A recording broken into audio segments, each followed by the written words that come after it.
지난 주말에는 대전에서 탄핵 반대 집회가 열렸는데 네. 갈수록 열기가 지금 더해가고 있는 그렇습니다. 그런 상황입니다. 주최 측 추산으로는 20만 명이었고요. 경찰이 비공식으로 추산한 건 17,000명.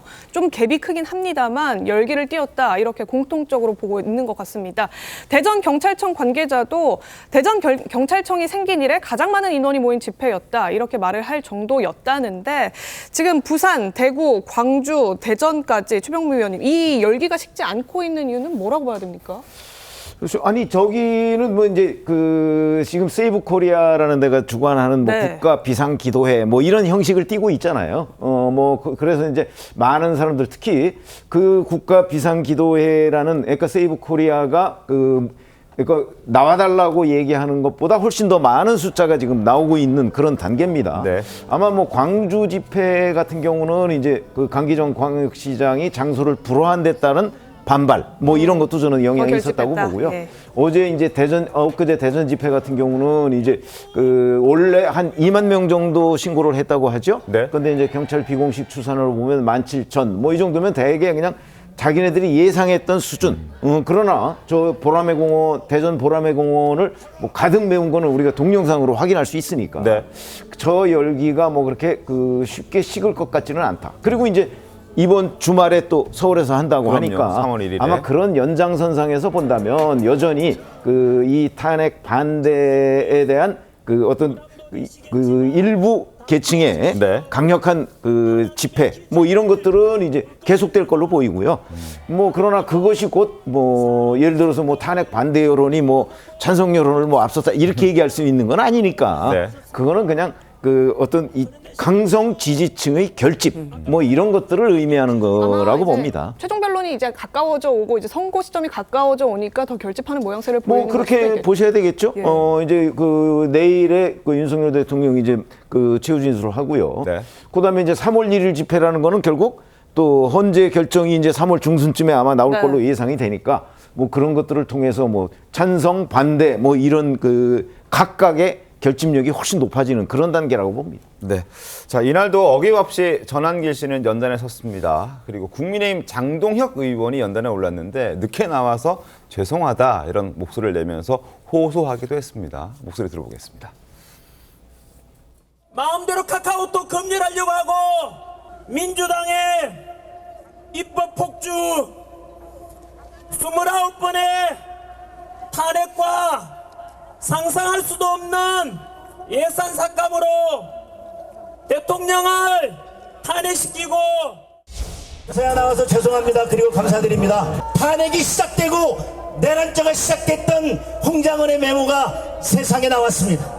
부적 같은 그 메모가 정치인 체포명단으로 바뀌었다고 하는 것은 자고 일어났더니 나무토막이 사람으로 바뀌었다는 것보다 더 믿기 힘든 일입니다. 공수처가 서부지방법으로 가지 않았다면 대통령은 체포되는 일도 구속되는 일도 없었을 것입니다. 자, 지금 장동혁 의원의 모습 마지막으로 보셨는데 친한으로 한때 분류됐던 장동혁 의원 아닙니까? 당시 한동훈 대표와 굉장히 가깝게 지내고 사진도 많이 잡혔는데 이번에는 저기 가서 탄핵 반대 집회 모습 드러내는 게 좀 눈에 띄기도 했었는데 물론 구자룡 변호사님 지역구가 충청권이기도 하지만 그런 걸 뭐 배려한다, 뭐 이제 배제한다 치더라도 저기 모습 드러내는 건 좀 시청자 여러분들이 봤을 때는 좀 와 저렇게도 하는구나라는 생각이 드실 것 같긴 해요. 그러니까 원래 정치권에서든 어디서든 전향한 사람이 더 극으로 가잖아요. 그러니까 선명하게 할 필요가 있겠죠. 본인은 정치적인 결단을 내린 거고 그 당시에도 제가 듣기로는 유권자들, 지역 주민들에 대한 압박이나 이제 이런 것들이 있었고 네. 이제 정치적으로 고민이 많았던 거는 알고 있어요. 그렇기 네. 때문에. 제가 취재한 바로는 한동훈 대표 쪽이나 뭐 친한계 분들도 뭐 배신이네 뭐네 이런 개인적인 감정 가지고서 대하지는 않는다. 장동혁 의원에 대해서도 이해하는 바가 있다. 이제 이렇게 얘기들을 하시더라고요. 그러니까 장동혁 의원으로서는 자기가 결단을 내리고서 또 어정쩡하게 행동할 수는 없고 또 네. 지역 주민들에 대해서 반영해서 결단한 게 있다면 저 집회 나가서 또 선명하게 메시지를 내는 게 지금으로선 자기가 가장 뭐 적합한 행동을 한다 이렇게 이제 판단을 하는 것 같아요. 그리고 거기에 거기에 대해서는 또 객관적인 근거들은 있잖아요. 지금 어떤 뭐 탄핵에 대한 거 이런 거 안에 절차 진행이라는 거에 대해서는 문제점이 분명히 드러나는 부분들이 있거든요. 또 법률가 출신이다 보니까 그거에 대해서는 쟁점을 삼아서 국민들께 내용을 알리는 것도 중요하고, 기본적으로 계엄에 대해서는 위헌 위법이기 때문에 잘못을 따져 묻겠다라고 시작된 사건이잖아요. 네. 그런데 절차 진행이 위헌 위법이다? 라는 건 또 받아들일 수 없고, 거기에 대해서 지적하면서 국민들이 호응하는 부분에 대해서는 정치인으로서 어떤 내용을 정확히 알리고 또 이제 반영하는 거, 뭐 이제 그런 차원에서 스스로 이제 명분을 더 쌓아가는 게 아닌가 이런 생각을 합니다. 네, 알겠습니다. 특히 지난주 대전 집회에는요, 대학생들이 또 직접 연단에 나서서 윤석열 대통령 탄핵 반대 메시지를 호소하는 목소리 눈길 끌었습니다. 들려드리겠습니다. 여러분, 지금 서울대, 연세대, 고려대, 경북대가 탄핵 반대 시국 선언을 했습니다. 아십니까? 그리고 앞으로 이화여대, 한동대, 부산대 총 14개의 대학교가 반대 시국 선언이 예정되어 있습니다. 충청도의 학생들에게 용기를 낼 수 있게 응원해 주실 수 있습니까? 카이스트요, 일어나라! 충남대요, 일어나라!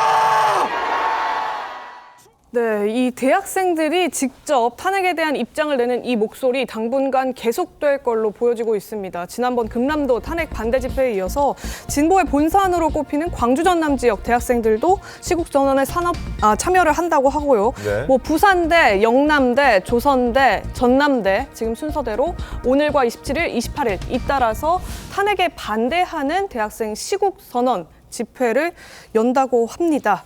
이건태 의원님, 지금 2030 대학생들이 직접적으로 이제 공개적으로 탄핵에 반대한다 이렇게 목소리를 내는 거 어떻게 좀 의미를 해석하십니까? 뭐 극히 일부 대학생들이 뭐 저런 행동을 하는 거야. 극히 일부인가요? 저는 극히 일부라고 보고요. 예. 뭐 그거야 본인들의 뭐 자유니까 어떻게 말씀을 드리겠습니까만은 저는 우리 대학생들이 이걸 좀 유념해 줬으면 좋겠어요. 우리가 공기 없이 물 없이 살 수 없지 않습니까? 네. 이게 헌법의 소중함, 법치주의의 소중함을 우리 대학생들이 보다 더 유념해 줬으면 좋겠습니다. 우리 선배 세대들이 정말 피와 눈물로 만들어놓은 이 민주주의 헌법, 87년의 이 헌법이 무너지고 있는 이 상황을 객관적으로 냉정하게 인식하거나 인정하지 않고 저렇게 구구 정치인들이 하는 것을 그대로 받아들이는 것은 대단히 위험하다. 절대 그래서는 안 된다. 다시 한번 이 상황을 엄중하게 냉정하게 생각을 해줬으면 좋겠습니다. 예, 뭐 일부 대학생들 이렇게 말씀 주셨는데 지금 아까 저희가 보여드렸지만 대학 가운데는 전남대도 있거든요. 이제 호남에 있는 대학교 대학생들도 탄핵의 일부는 반대한다 이렇게 입장을 낸다는 건데 그 부분도 그냥 극히 일부 시각으로 보면 될까요? 광주 전남에도 국민의힘 당원들이 있고 지지자들이 있습니다. 예, 지난 집회 때처럼. 예. 그러니까 지난 집회는 광주 집회는 수백 대의 버스가 주변에서 발견됐어요. 그러니까 인원이 얼마나 모였다 그게 중요한 게 아니라 자발적인 인원이 얼마나 모였냐 이게 중요한 겁니다.